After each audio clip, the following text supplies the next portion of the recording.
Тајм-аутот за балансерот од уставните судии се најде во центарот на партиските обвинувања во албанскиот политички блок. Коалицијата Вреди реагираше писмено обвинувајќи дека зад одлуката за балансерот стои ДУИ, бидејќи судиите добиле мандати во време кога тие беа на власт, а целта според нив е да се создадат меѓуетнички проблеми.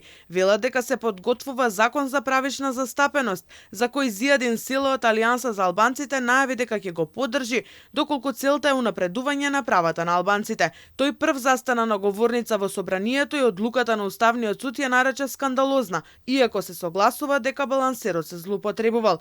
Дополнително бара Уставниот суд да одлучува по Бадентеров принцип.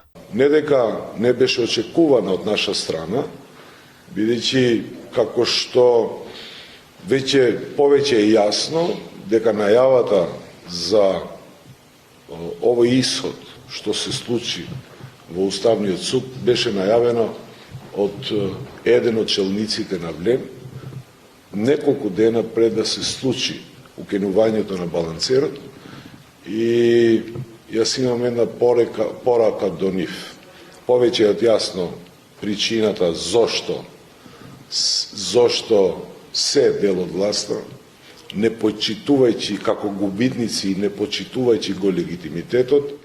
ВМРО, ДПМН и СДСМ без коментар за одлуката на Уставниот суд да отвори предмет за да се преиспита уставноста на вработувањата под етнички клуч. Премиерот Христијан Мицкоски претходно рече дека нема да коментира одлука на судот, но ќе ја почитуваат. Според него било какви дадени изјави и коментари може да се претолкуваат како притисок врз уставните судии.